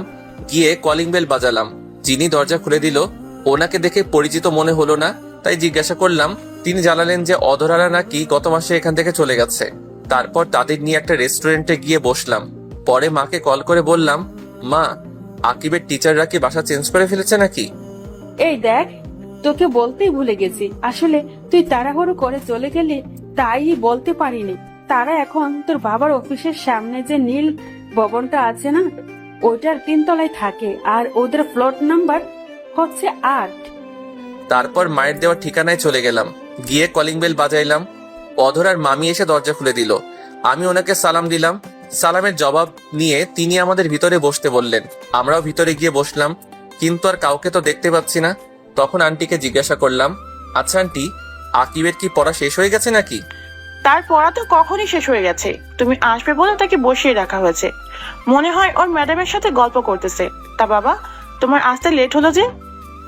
আসলে আন্টি, আমি আজকেই ফিরেছি তো, আর আমি জানতাম না যে আপনারা বাসা চেঞ্জ করেছেন। আমি আপনাদের আগের বাসায় গিয়ে জানতে পারি যে আপনারা বাসা চেঞ্জ করেছেন। পরে মায়ের কাছ থেকে ঠিকানা নিয়ে এখানে আসলাম, তাই লেট হয়ে গেছে। ও কথা বলতে বলতে তো এগুলোই দেওয়া হলো না। আন্টি, এগুলো নিন। এগুলোতে কি আছে? আজকে আমি এসেছি তো, তাই সকলের জন্যই কিছু উপহার এনেছি। আসলে গতকাল একেবারে বেতন পেয়েছিলাম তো। এসবের কি কোনো দরকার ছিল নাকি? থাক না আন্টি, আমারও তো ইচ্ছে হতেই পারে। আচ্ছা আন্টি, আমি গিয়ে দেখি আকিব কি করতেছে। আচ্ছা যাও, আমি ওনাদের নাস্তা এনে দিচ্ছি। না আন্টি, এসবের কোনো দরকার নেই। তা বললে তো হবে না।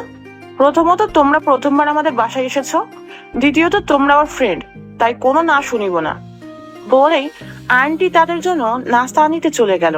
আমিও অধরার রুমের দিকে চলে গেলাম। দরজার কাছে পৌঁছাতে শুনতে পেলাম আমাকে কি দিয়ে যেন কথা হচ্ছে ম্যাডাম আর ছাত্রের মধ্যে। রীতিমতো ঝগড়া লাগার উপক্রম।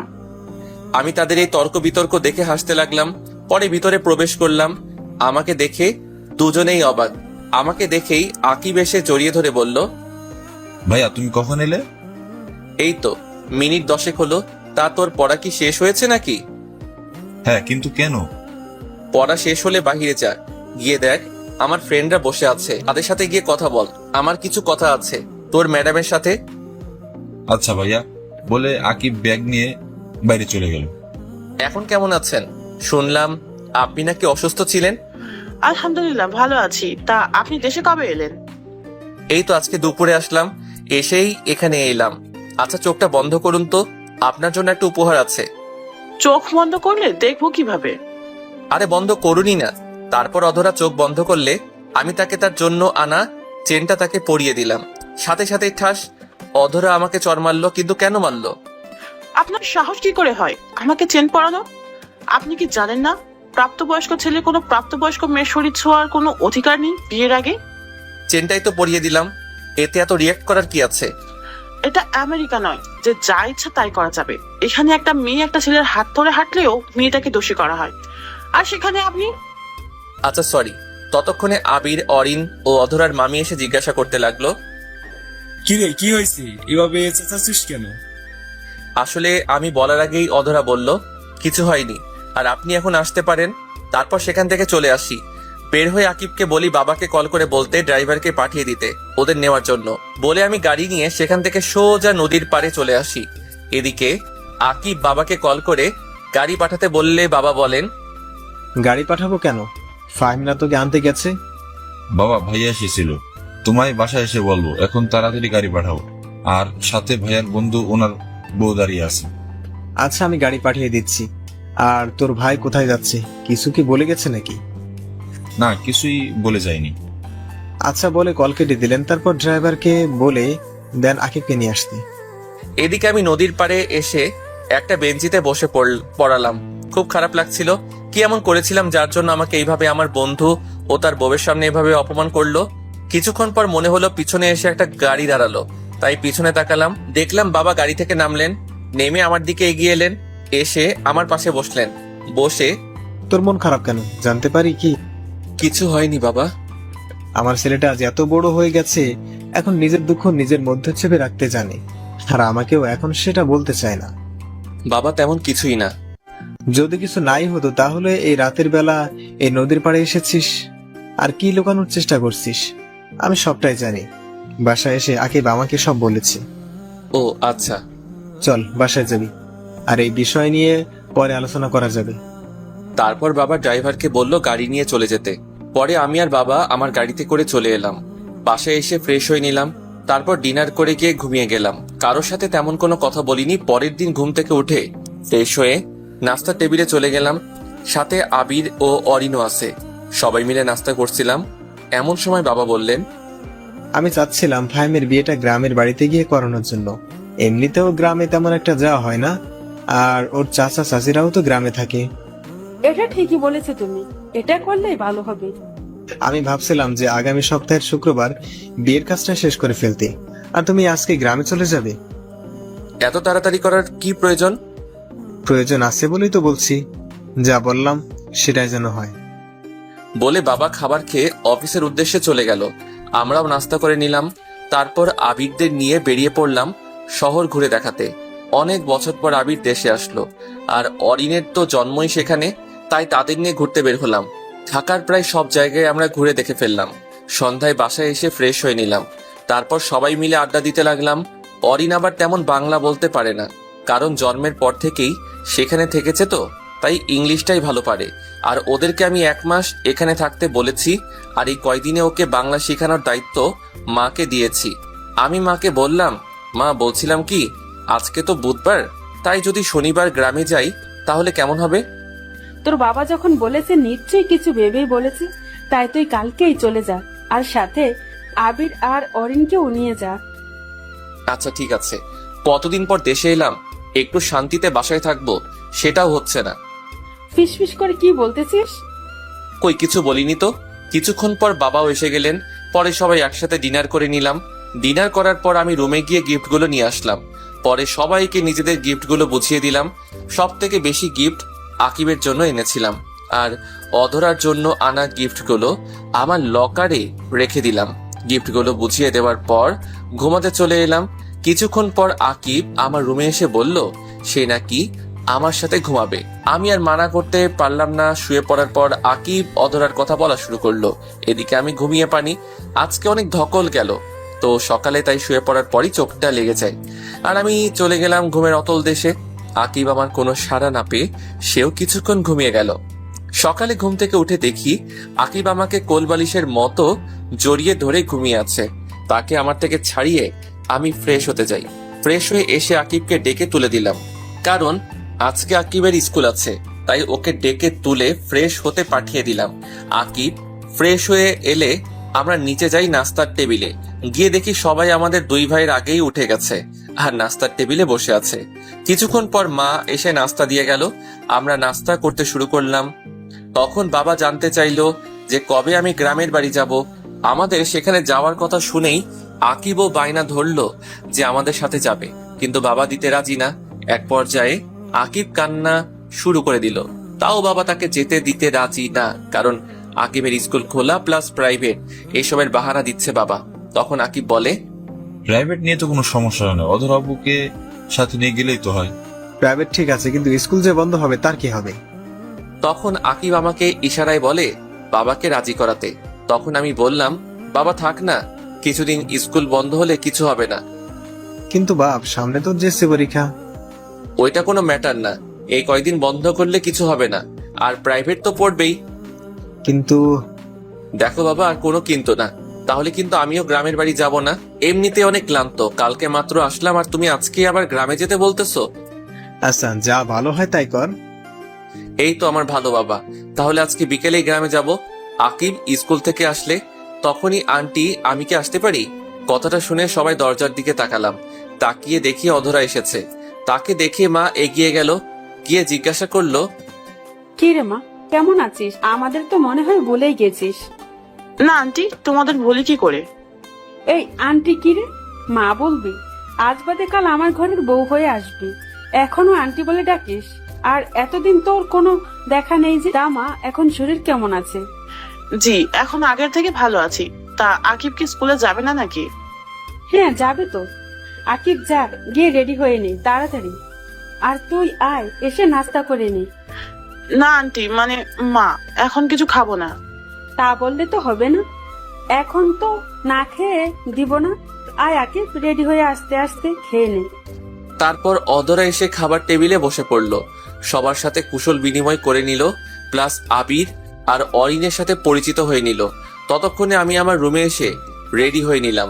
নিচে গিয়ে বললাম আকিবকে, বইল স্কুল থেকে এসে রেডি হয়ে থাকতে, আমরা সন্ধ্যায় রওনা দিব। আবির চল একটু বের হব।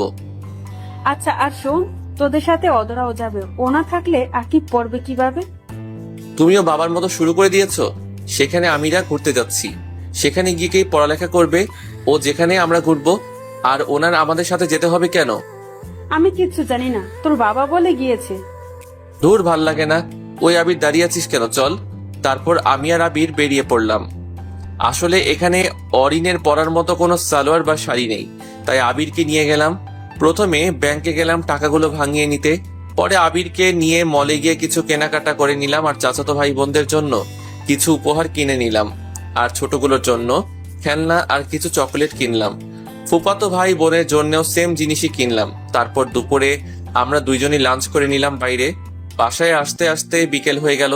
আসলে রাস্তায় যে পরিমাণ জ্যাম তা বলে বোঝানো যাবে না। যেখানে যেতে 30 মিনিট সময় লাগার কথা, সেখানে যেতে সময় লাগে 1.5 ঘন্টা। বাসায় এসে ফ্রেশ হয়ে একটু রেস্ট নিয়ে নিলাম। কখন যে চোখ লেগে গেছে বুঝতেই পারিনি। হঠাৎ মনে হলো কেউ যেন আমাকে ডাকছে, তাই চোখ খুলে তাকালাম। তাকিয়ে দেখি অধরা আমাকে ডাকছে। তখন আমি বললাম, কি হলো, আপনি আমার রুমে কেন? কেউ দেখলে কি বলবে, আর আমাকে ডাকছিনি বা কেন? তখন অধরা বলল, আসলে মা বলেছে আপনাকে ডাকতে, প্রায় সন্ধ্যা হয়ে গেছে তো, আর আপনি তো বলেছিলেন যে সন্ধ্যায় রওনা দিবেন। আমি বললাম, আচ্ছা ঠিক আছে, আপনি যান এখন, না হলে লোকে আপনাকে খারাপ মনে করবে। তারপর অধরা আর কিছু না বলে চলে গেল। আমি আকিবকে ডাক দিলাম। কিছুক্ষণ পর আকিব চলে এলো। আমি তাকে বললাম যে সবাইকে বলতে রেডি হয়ে নিতে, আর আমার লাগেজটা গুছিয়ে দিতে। আকিব বলল, আমার লাগেজ নাকি গুছানো? আকিবকে জিজ্ঞাসা করে জানতে পারলাম অধরা নাকি আমার লাগেজ গুছিয়ে দিয়েছে। আমি আর কিছু বললাম না এই বিষয়ে। পরে আকিবকে বললাম লাগেজটা নিয়ে গাড়িতে রেখে দিয়ে রেডি হয়ে নিতে। বলার সাথে সাথেই আকিব লাগেজ নিয়ে চলে গেল। আমিও চলে গেলাম ফ্রেশ হয়ে নিতে। ফ্রেশ হয়ে রেডি হচ্ছিলাম, এমন সময় অধরা আমার রুমে আসলো। আমি তখন রেডি হচ্ছিলাম, তাই খেয়াল করিনি। রুমে ঢুকেই দিল জোরে একটা চিৎকার দিল। আমিও তার চিৎকার শুনে পিছনে তাকালাম। বুঝলাম না কি জন্য চিৎকার করলো। তার চিৎকার শুনে সবাই চলে এসে ওকে জিজ্ঞাসা করা শুরু করলো যে কি জন্য এমন চিৎকার দিল। তখন অধরা বলল, আসলে আমি ওনাকে ডাকার জন্য ওনার রুমে এসেছিলাম। এসে দেখি উনি শুধু একটা 3/4 প্যান্ট পরেছিলেন, কোনো শার্ট পরেছিলেন না, তাই আমি চিৎকার দিয়ে ফেলেছি। ধুর পাগলি, এতে চিৎকার করার কি আছে? কিছুদিন পর তো তুই ওর বউ হবি। আর ওই এমনই এত বড় হয়ে গেছে, এখনো 3/4 পরে থাকে বাসায়। আচ্ছা তুই যা গিয়ে নিচে বস। অধরা নিচে চলে গেল, সাথে বাকিরাও চলে গেল, শুধু মা ছাড়া। সবাই যাওয়ার পর মা বলল, তোর কি কোনো কাণ্ডজ্ঞান নেই নাকি? আমি আবার কি করলাম? আমি তো রেডি হচ্ছিলাম। ওনাকে কে বললো এখানে আসতে? আমি তো বলেছিলামই রেডি হয়ে নিতেছি। তুই কি 3/4 আর টি শার্ট পরে যাবি নাকি? হ্যাঁ, কেন? কোন দিক দিয়ে এটা খারাপ? আচ্ছা এখন বেশি কথা না বলে রওনা দিতে হবে, না হলে পরে অনেক রাত হয়ে যাবে। তারপর রেডি হয়ে বের হলাম। গাড়িতে যাওয়ার সময় আমি ড্রাইভ করেছিলাম, আর আমার পাশের সিটে আবির বসেছিল। দীর্ঘ 2 ঘন্টা জার্নির পর গ্রামে পৌঁছালাম। পৌঁছে গাড়ির হর্ন বাজানো শব্দ শুনে সবাই বেরিয়ে গেল। তারপর সবাইকে নিয়ে ভিতরে গেল। আমি গিয়ে গাড়ি পার্ক করলাম। পরে ভিতরে গেলাম, গিয়ে সোফায় বসলাম। 10 মিনিট হয়ে গেল, কেউ এলো না, আর জিজ্ঞাসাও করলো না কেমন আছি। সবাই অধরাকে নিয়েই ব্যস্ত। তখনই চিৎকার করে বড় চাচাকে ডাক দিলাম, চাচা, ও চাচা। আমার ডাক শুনে তাড়াতাড়ি করে চাচা এসে জিজ্ঞাসা করলেন, কি রে, কি হয়েছে? এভাবে চেঁচাচ্ছিস কেন? আমাকে মনে হয় ভুলেই গেছেন। এতদিন পর এলাম, কেউ একবারও জিজ্ঞাসা করলো না কেমন আছি, বা এত দূর আসতে কোনো সমস্যা হয়েছে কিনা। 15 মিনিট হয়ে গেল এখানে বসে আছি, কেউ এসে পানি পর্যন্ত দিল না। আমি আর এখানে থাকবো না, এখনই আমি চলে যাব।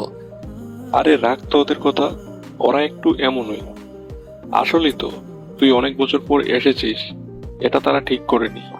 তুই বস, আমি কাউকে পাঠিয়ে দিচ্ছি। কাউকে পাঠাবা মানে? তার মানে আসলে সবাই আমাকে ভুলে গেছে। ধুর, আমি এখানে থাকবোই না বলেই বাইরে চলে এলাম। চলে তো এলাম, কিন্তু এখন যাব কোথায়? ধুর, আসলেই আমি অল্পতেই রেগে যাই। তখনই ছোট ফুপির কথা মনে পড়ে গেল, তাই গাড়ি নিয়ে রওনা দিলাম ফুপির বাসার উদ্দেশ্যে। 30 মিনিট পর পৌঁছে গেলাম ফুপির বাসায়। আমাকে দেখে ফুপি অবাক হয়ে গেল, বলল, কি রে তুই এত রাতে, তাও আবার কিছু না জানিয়ে? কেন আসতে পারি না নাকি? না করার হলে করে দাও, আমি এখনই চলে যাচ্ছি। আয় ভিতরে আয়। তা কেমন আছিস? ভালো আছি, আপনি কেমন আছেন? আমিও ভালো আছি। তা তোকে দেখে মনে হচ্ছে খুব রেগে আছিস। কি হয়েছে রে? আর বলিও না, আজ তোমার বাপের বাড়ি গেছিলাম, গিয়ে দেখলাম সেখানে আমার কোনো সম্মান নাই, তাই রাগারাগি করে এখানে এসে পড়ছি। ও এই কথা? যা গিয়ে ফ্রেশ হয়ে নে, খেয়ে নিব। আচ্ছা, আরেকটা কথা, তুমি কিন্তু বলবে না আমি যেখানে আছি। আর ফুপা কখন আসবে? আচ্ছা বাবা, বলবো না কাউকে। তোর ফুপা এখনই এসে পড়বে, তুই যা তো ফ্রেশ হয়ে নে। আমি গিয়ে ফ্রেশ হয়ে নিলাম। ফ্রেশ হয়ে এসে দেখি ফুপাও এসে গেছে। তারপর ফুপার সাথে কৌশল বিনিময় করে নিলাম। পরে সবার সাথে ডিনার করে নিলাম। খাওয়া শেষে ফুপিকে জিজ্ঞাসা করলাম আমার বোনগুলো কই। কবি বললেন তারা নাকি অনেক আগেই ঘুমিয়ে পড়েছে পাশের রুমে। আমাকেও বললো ওদের সাথে গিয়ে ঘুমিয়ে পড়তে। আমিও গিয়ে ঘুমিয়ে পড়লাম। সকালে ফোনের চিল্লা চিল্লিতে ঘুমটা ভেঙে গেল। ঘুম ঘুম চোখে ফোনের স্ক্রিনে তাকিয়ে দেখি বড় চাচা কল দিয়েছে। আমিও কল ধরিনি। কিছুক্ষণ পর কল কেটে গেল। কেটে যাওয়ার পর ফোনটা সাইলেন্ট করে আবার ঘুমিয়ে গেলাম। কতক্ষণ করে কারো ডাকে ঘুম ভেঙে গেল। তাকিয়ে দেখি মুন্না আমাকে ডাকতেছে। ঘুম থেকে উঠে ফ্রেশ হয়ে নিলাম। পরে ফুপি ডাক দিলেন ব্রেকফাস্ট করার জন্য। আমিও গিয়ে ব্রেকফাস্ট করে নিলাম। পরে ফোনটা হাতে নিয়ে দেখি 100+ মিসড কল। চেক করে দেখলাম বাবা, চাচা, চাচি, মা, আপু সবাই কল করেছে। আর একটা নাম্বার দেখে খুবই অবাক হলাম, কারণ আমি আমেরিকা যাওয়ার পর যে মেয়েটা কল দিয়েছিল আজকেও সেই কল দিয়েছে, এমনকি রাতেও কল দিয়েছে। তখন ফুপিকে ডাক দিলাম। ফুপি এসে জিজ্ঞাসা করলো কি হয়েছে। আমি বললাম আচ্ছা দেখো তো এই নাম্বারটা চিনো কিনা। ফুপি বললে এটা নাকি অধরার নাম্বার। তাই তো বলি সেদিন কল না ধরায় কান্নাই বা করবে কেন একজন অপরিচিত মেয়ে। আর সেদিন রাগ করে আর পরে কল দেয়নি, তা আজকে কি জন্য আবার কল দিল। মনে হয় কালকে রাগ করে চলে এসেছি তো, আর রাতেও পরে ফিরিনি, তাই মনে হলো কল দিয়েছি। এইসব ভাবতে ভাবতে মা কল দিল। রিসিভ করলাম আর মা বলা শুরু করলো কি বললো আপনাদের বলুন না, পরে আপনারাও জেনে যাবেন। এটা শুধু আমার আর আমার মায়ের মধ্যকার কথা। আমি কোথায় আছি তা বলুম না, আর যদি যেতেই হয় বিয়ের 2 দিন আগে যাবো, এর আগে বললেও যাবো না। ভালোই ভালোই বলছি আয় তাড়াতাড়ি। তোর চাচা সকালে যখন বলেছে যে তুই নাকি রাতে রাত করে বের হয়েছিলি আর ফিরিসনি, সকালেও নাকি কল ধরিসনি, তখনই আমি বাবা ছুটে চলে আসি। কবি বলেছেন যেখানে তোমার সম্মান নেই সেখানে তুমি যেও না, তাই আজকে আমি ফিরছি না। তোমরা থাকো ওই মেয়েকে নিয়ে, আমাকে নিয়ে না ভাবলেও হবে।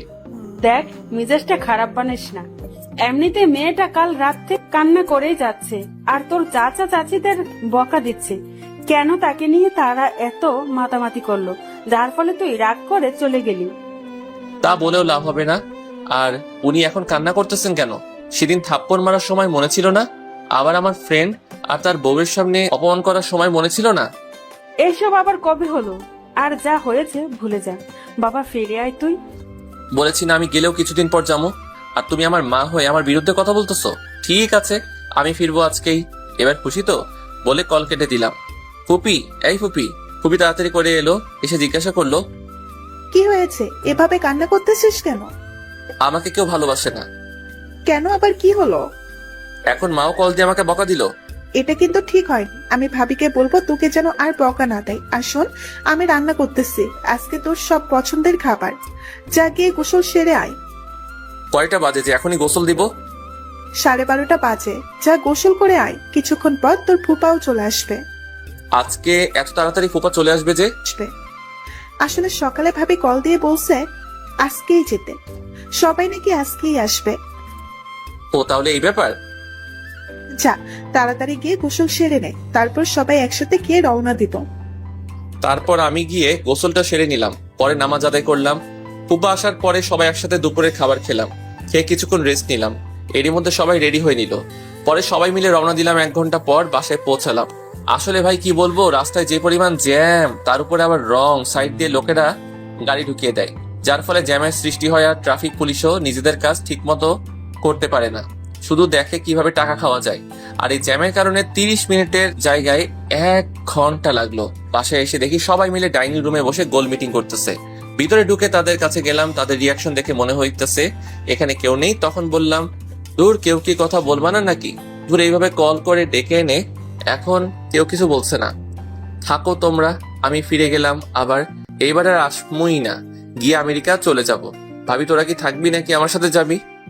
সরি রে, আমরা এখানেই থাকছি, তুই চাইলে যেতে পারিস। তুই বন্ধু নামের কলঙ্ক, থাক তুই, আমি গেলাম।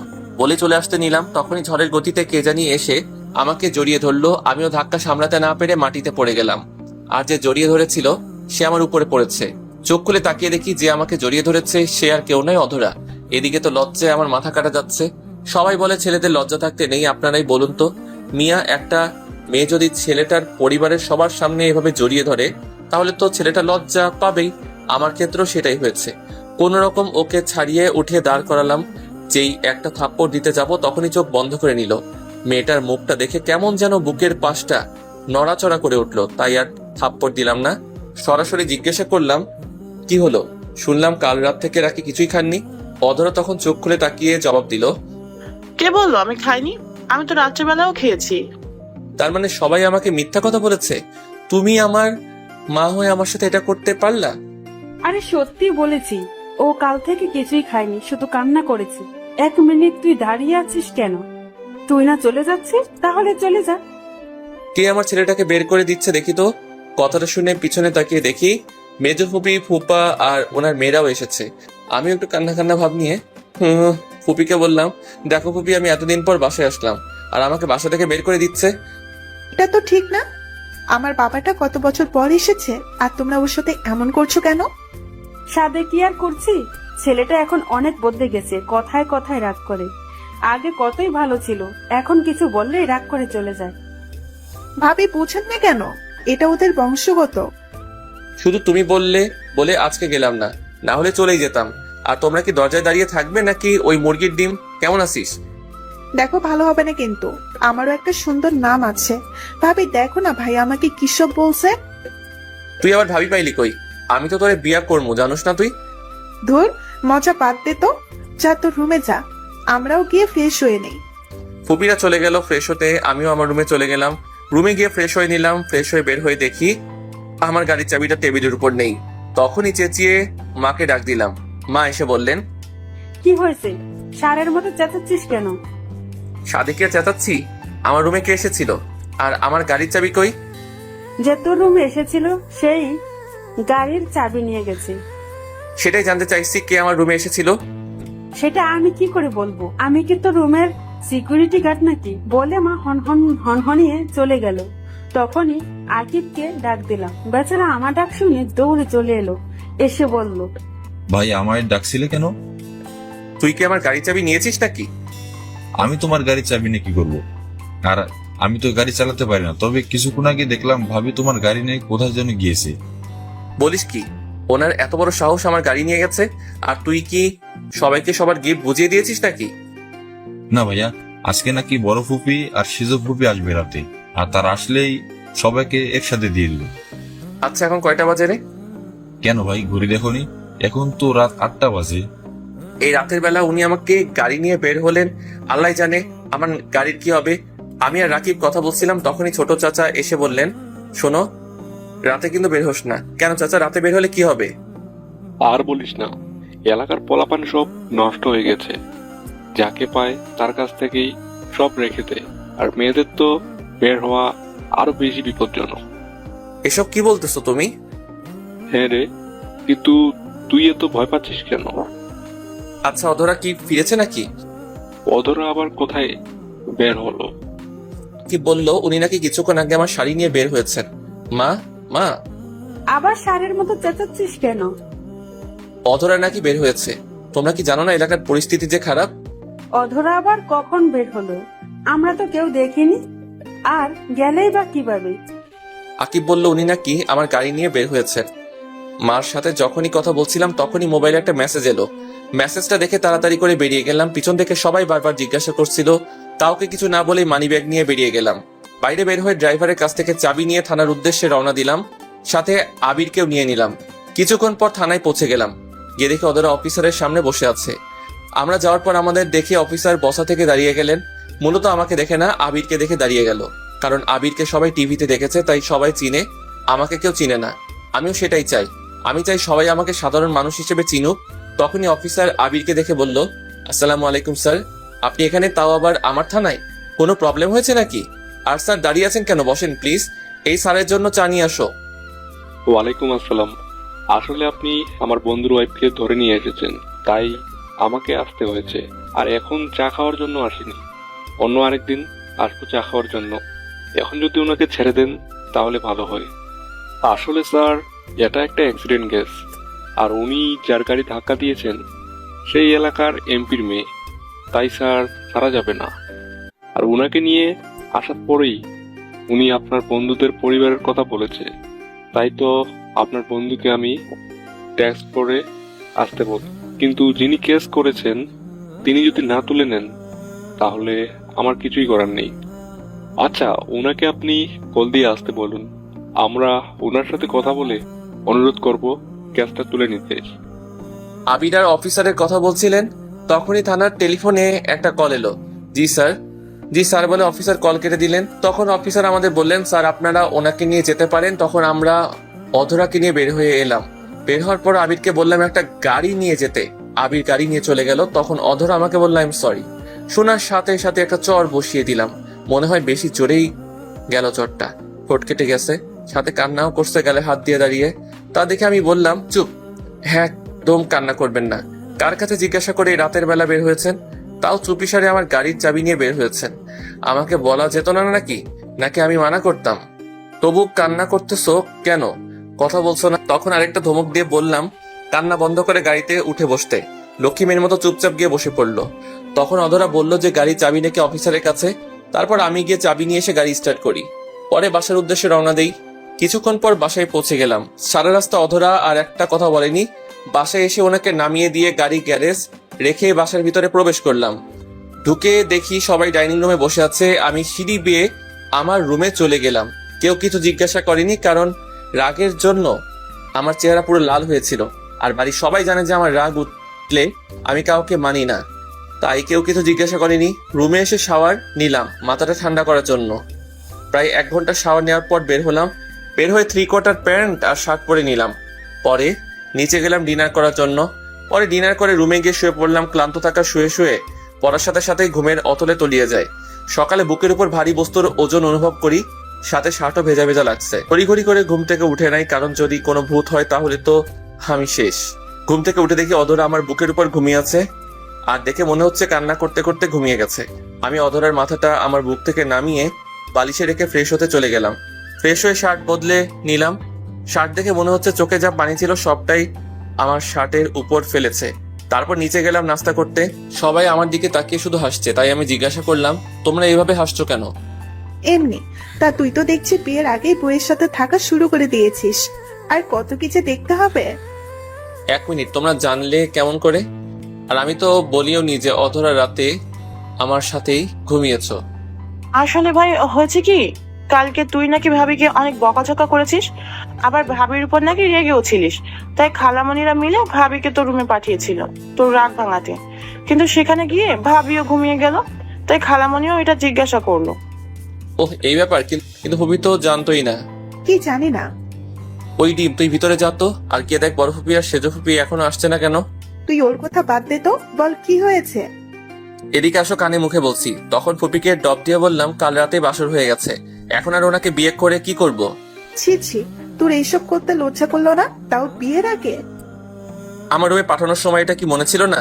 আর তেমন কিছু হয়নি। আমি ঘুম থেকে উঠে দেখি উনি আমার বুকের উপর শুয়ে আছে, তাই আমিও তোমাদের একটু বানিয়ে বললাম। কি বললি? কোথায় শুয়েছিল? কি হলো বলিস না কেন? এই রে, কি বলতে কি বলে ফেললাম। কই কি বললাম? মা, ও মা, খাবার দিবে নাকি? শোন, তোর জন্য আমাদের এখানে আগে আসতে হয়েছে, তাই তোদের বিয়ের কোনো শপিং করতে পারি না। তাই এখন খেয়ে তারপর অধরা আর তোর ভাইদের নিয়ে ঢাকায় গিয়ে শপিং করে আয়, সাথে আবিরদেরও নিয়ে যাস। আর আসার সময় অধরার মামা মামিকেও নিয়ে আসবি। আচ্ছা। পরে মা খাবার এনে দিল, আমিও খেয়ে নিলাম। তখনই আকিব এসে জানতে চাইলো যে তার ম্যাডাম কোথায়, মানে অধরা। আমি বলে দিলাম কোথায় আছে। তারপর আকিব চলে গেল। আমি সবাইকে ডেকে বললাম রেডি হয়ে নিতে। তারপর খেয়ে নিলাম। খাওয়া শেষ করে রুমে গেলাম। গিয়ে দেখি অধরা এখনো ঘুমিয়ে আছে, তাই তাকে আর জাগালাম না। আমি গিয়ে রেডি হয়ে নিলাম। নিচে গিয়া মাকে গিয়ে বললাম যে অধরা এখনো ঘুমাচ্ছে, তাই আমরাই যাচ্ছি।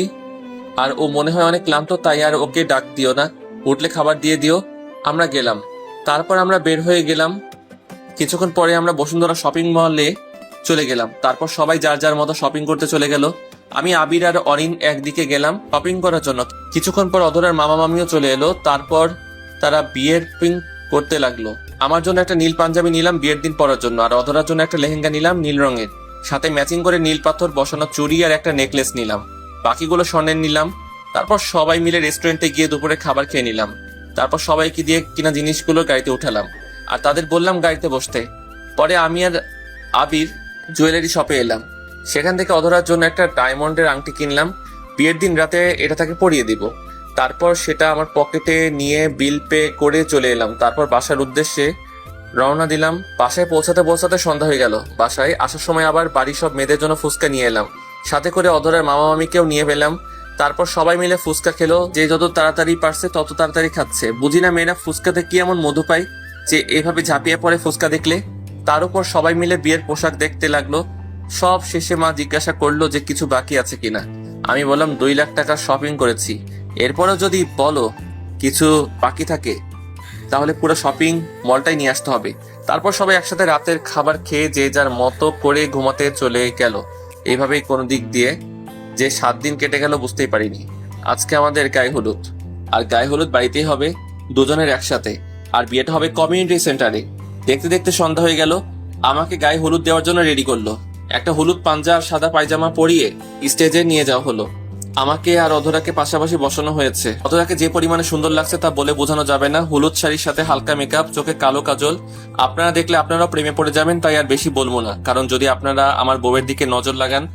তারপর একে একে সবাই এসে হলুদ লাগিয়ে দিল। হলুদের অনুষ্ঠান শেষ করে ঘরে গিয়ে দিলাম এক ঘুম। সকালে মায়ের ডাকে ঘুম ভাঙে। তারপর ফ্রেশ হয়ে নাস্তা করতে গেল। গিয়ে বিয়ে বাড়ির স্পেশাল খিচুড়ি খেয়ে আবার রুমে চলে এলাম। 12টার সময় মা বললো গোসল করে রেডি হয়ে নিতে, তাই আমিও গিয়ে গোসল করে নিলাম।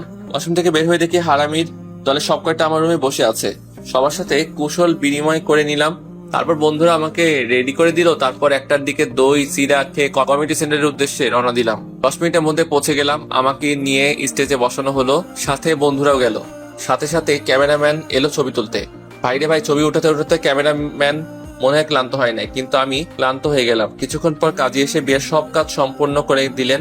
সন্ধ্যার দিকে কেউ বউ নিয়ে বাসায় নিয়ে এলাম। বাসায় এসেও অনেক নিয়ম পালন করে চলে গেলাম। সবাই নতুন বউ নিয়ে ব্যস্ত। আমিও রুমে গিয়ে ফ্রেশ হয়ে নিলাম। তারপর বন্ধুরা আসলো, তাদের সাথে ছাদে চলে গেলাম। 12টার সময় আপু আর মা গিয়ে আমাকে নিয়ে এলো, সাথে সাথে দুলাভাইও ছিল। রুমের সামনে গিয়েও ঝামেলায় পড়লাম। ওদের নাকি 1000 টাকা না দিলে ভিতরে যেতে দিবে না। তখন আবির বলল যে তাদের টাকা দিয়ে দিব। তারপর আবির চাবি নিয়ে দরজা খুলে দিল। আমি ভিতরে যাওয়ার সাথে সাথেই বাইরে থেকে দরজা বন্ধ করে দিল। আমি রুমে ঢোকার সাথে সাথেই অধরা এসে আমাকে নাম করলো। তখন আমি অধরাকে সেই আংটিটা পরিয়ে দিয়ে প্রপোজ করলাম। বেচারির লজ্জায় আমার বুকে মুখ লুকালো। তারপর রুমের লাইট অফ করে দিল। আপনারা ভালো থাকবেন, সুস্থ থাকবেন। আজকের মতো বিদায় নিচ্ছি। ধন্যবাদ।